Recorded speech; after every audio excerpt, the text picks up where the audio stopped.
দিচ্ছো? আরে হিরে ওগুলো তো সকলকে দিচ্ছিল খেতে।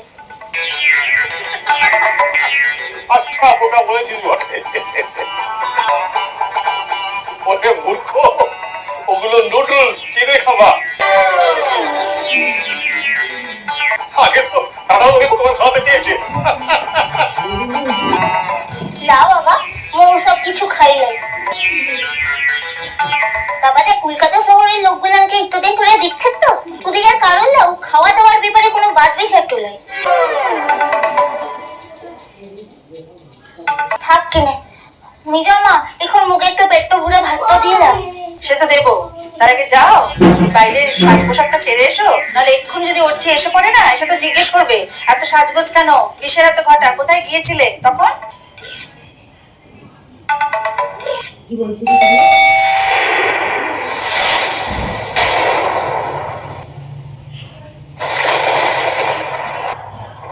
যা যা যা। দাঁড়িয়ে দাঁড়িয়ে যাস। আরে যেছি তো। বাহ,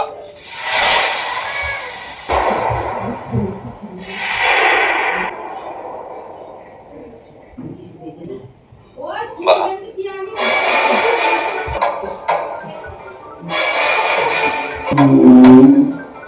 বাহ।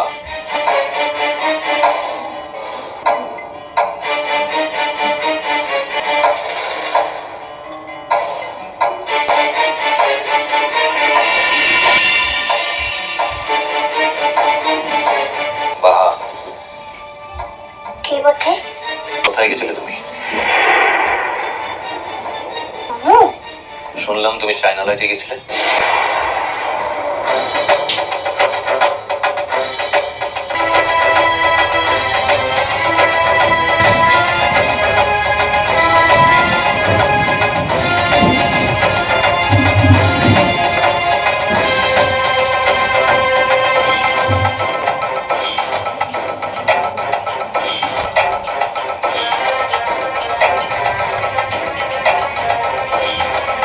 কি আমাকে জিজ্ঞেস করছেন?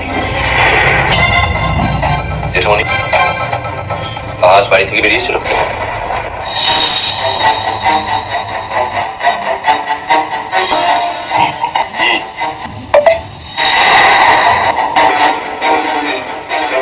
ওই বন্ধুর ওই বাহার কি হয়েছে? কি স্পষ্ট করে বলছো না কেন তোমরা? কি হয়েছে? বাহ, কথার উত্তর দিচ্ছ না যে?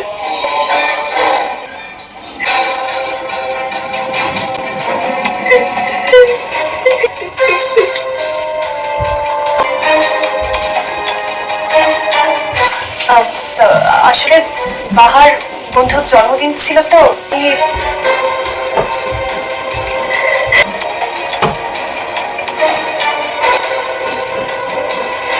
বন্ধুদের সঙ্গে গিয়েছিল দাদাভাই, ও একা যায়নি।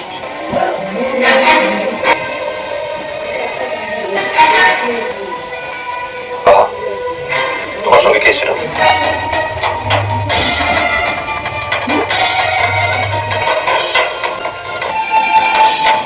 কেউ না? অনেকে। কেউ না মানে অনেকে? বন্ধুগুলো। তার মানে বাহার কোনো বন্ধুকে দেখেছিল, কিন্তু তাহলেও একা কোনো ভদ্রলোকের সঙ্গে কথা বলতে গেল কেন? সত্যি বলছি তো? হ্যাঁ, বাহা আমাকে কখনো মিথ্যা কথা বলতেই পারে না। কথাটা আমাকে আগে জানাওনি কেন?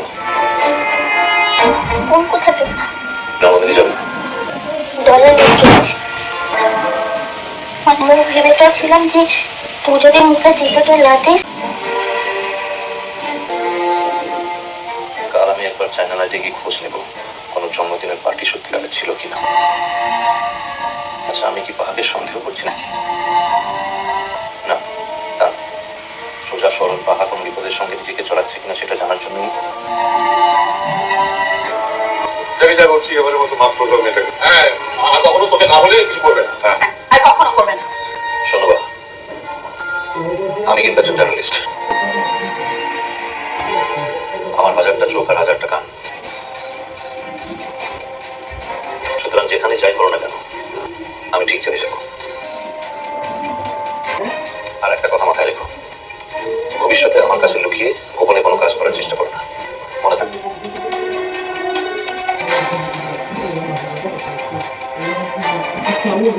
এখন এমন একটা ভাবতে কাজটা কত বাধ্য তুমি, এই বাধ্যতাটা এর আগে কোথায় ছিল বলতে পারবে না? বলছি তো ভুলটা হয়ে গেছে। ওকেই তো বলতে তো চাই তো আর মৌমিদের উপস্থিতির জীবনটাকে গুছিয়ে দিতে চাই, কিন্তু ও এমন রিলেটও আনছিস যে ওরা তো শুনতে পাচ্ছিস না। আর তাদের উপস্থিতির বলে শুনতে দেখাটা করতে হলো ক্লা তোর কাছকে লাভ বলে অন্যায়টা করেছি ঠিকই, কিন্তু দ্রৌপদীদের মুখের হাসিটা দেখা দেখে এই অন্যায়টা মন করতেই পারি।